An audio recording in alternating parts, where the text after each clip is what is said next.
So guys, month of October एक बहुत ही इंपॉर्टेंट मंथ मेडल फील्ड के लिए, क्योंकि अक्टूबर में हम liver cancer awareness month as well as breast cancer awareness month and 10th October we celebrate national period day. And you guys will tell me in comment section that menstrual hygiene day कब celebrate किया जाता है। Let's move forward. आज हम बात करेंगे use of proper sanitary napkin.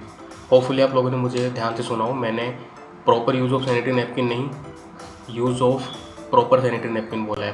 देखिए, sanitary napkin के लिए टीवी इंडस्ट्री ने बहुत अच्छा काम किया है। उन्होंने हर टाइप के हर तरीके से एडवर्टाइजमेंट देके उन्होंने कोशिश की है इस चीज़ के लिए अवेयर करने के लिए, लेकिन अभी बहुत सारे अंडर प्रिविलेज एरिया ऐसे हैं जहाँ पे इस चीज़ के बारे में अवेयरनेस नहीं है। तो होपफुली वहाँ तक हम हमारी बात पहुँचा पाए, हम लोगों को हम अवेयर कर पाएँ। इसके लिए शायद लैक ऑफ एजुकेशन भी बहुत बड़ा रीज़न है कि वो लोग आज भी अवेयर नहीं है। तो कोशिश यही है हमारी कि हम ज़्यादा से ज़्यादा जानकारी लोगों तक पहुँचाएँ।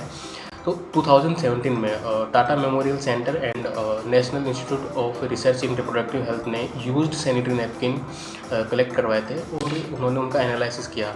तो उन्होंने HPV human papilloma virus detect किया, जो कि एक बहुत बड़ा रीज़न होता है सर्वाइकल कैंसर के लिए।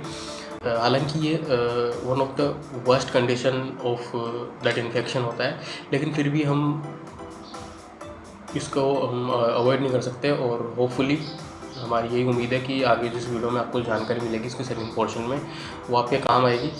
So please. Hello friends, myself Vibhuti Patolia and I am studying in the third year of MBBS. Today I will talk about awareness from the cancer of female reproductive system. Bharat में ज़्यादातर महिलाएं uterus cancer, vaginal cancer, cervix cancer, ovarian tube cancer, fallopian tube cancer और breast cancer जैसी बहुत सारी गंभीर समस्याओं से पीड़ित है। ये सारे कैंसर्स इतने खतरनाक इसीलिए है क्योंकि ये थर्ड या तो फोर्थ स्टेज में जाने के बाद हमें पता चलता है और हम सब जानते हैं कि उसके बाद हमारे पास कोई ऐसा सचोट इलाज नहीं रहता कि हम कैंसर को पूरी तरह से ख़त्म कर सके, और कि हम एक ही इलाज कर सकते हैं, वो है कि ऑर्गन को रिमूव करना, जो ऑर्गन एक महिला होने की बहुत बड़ी पहचान है। भारत में ज़्यादातर महिलाएं पीरियड्स के दरमियान कपड़ा या तो अनहाइजेनिक पैड यूज़ करती है। सैनिटरी नैपकिन्स यूज़ करना अच्छी बात है, पर उस सैनिटरी नैपकिन्स को यूज़ करने से पहले उसकी क्वालिटी चेक करनी उतनी ही ज़रूरी है जितनी तकेदारी हम ब्यूटी प्रोडक्ट्स खरीदने के टाइम लेते हैं।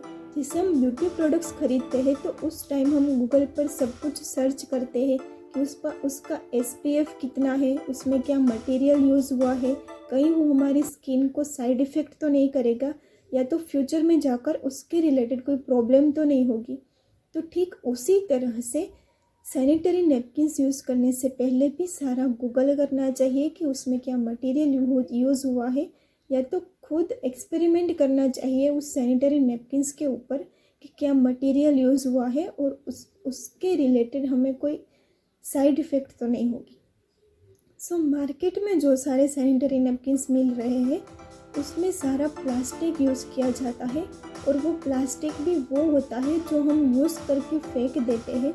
उस प्लास्टिक को रिसाइकल करके एक लेयर में कन्वर्ट किया जाता है, प्लस उसमें ब्लीच ऐड करते हैं ताकि उसका कलर वाइट हो जाए। और प्लास्टिक और ब्लीच की साइड इफ़ेक्ट से बनता है डायोक्सिन एक बहुत ही जहरीला केमिकल है जो साइनाइड से 190 गुना ज़्यादा और आर्सेनिक से 900 गुना ज़्यादा खतरनाक और जहरीला है।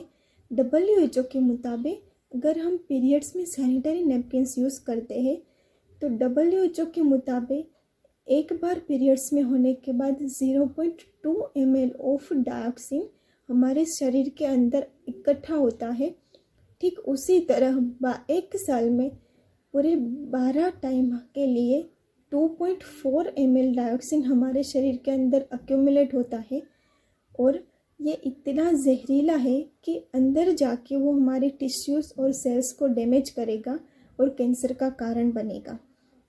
प्लस ये प्लास्टिक है, तो प्लास्टिक का एक साइड इफ़ेक्ट और उसका जो डैमेज हमारे शरीर में किस तरीके से होता है उसको मैं एक एग्जांपल के थ्रू बताना चाहूँगी। मान लीजिए कि यहाँ पे आपको कट लगा है, ब्लीडिंग हो रही है। अब इसको आप 5 दिन के लिए प्लास्टिक से रैप करके रख दो। क्या इसमें आपको 5 दिन के बाद कोई पॉजिटिव रिजल्ट नज़र आएगा? नहीं, क्योंकि प्लास्टिक उसके इन्फेक्शंस ज़्यादा बढ़ाएंगे, उसमें बैक्टीरियल और फंगल इन्फेक्शंस भी ज़्यादा हो सकते हैं।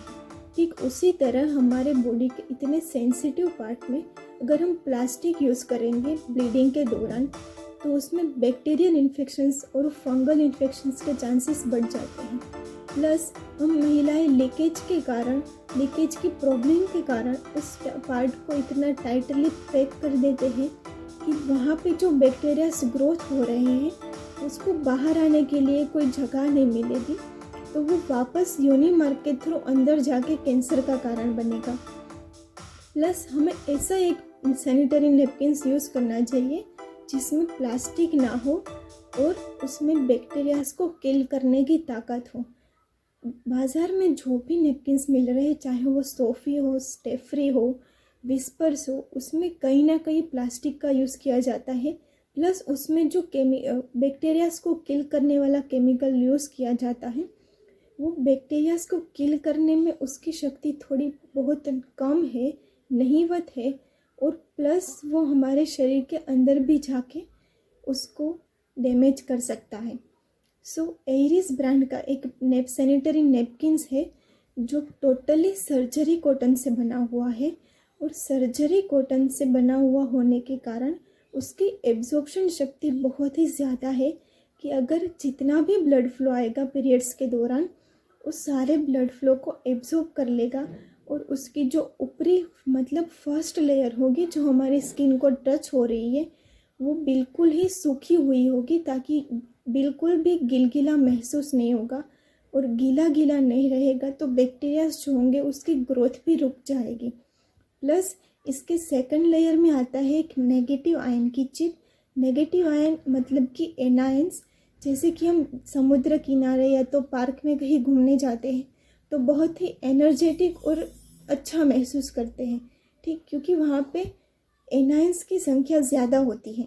ठीक उसी तरह इस चिप में एक टर्मेलिन नाम का द्रव्य यूज़ किया गया है जिससे एनायंस को संग्रह करने में आसानी रहती है।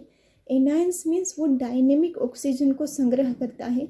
फिर हम जब इस पैड को यूज़ करते हैं उस टाइम ऑक्सीजन यानी कि एनायंस रिलीज़ होते हैं उस पैड में से, और हमारे स्किनी एरिया और इंटीमेट एरिया को वो ऑक्सीजन प्रोवाइड करता है और उसको हेल्दी रखता है।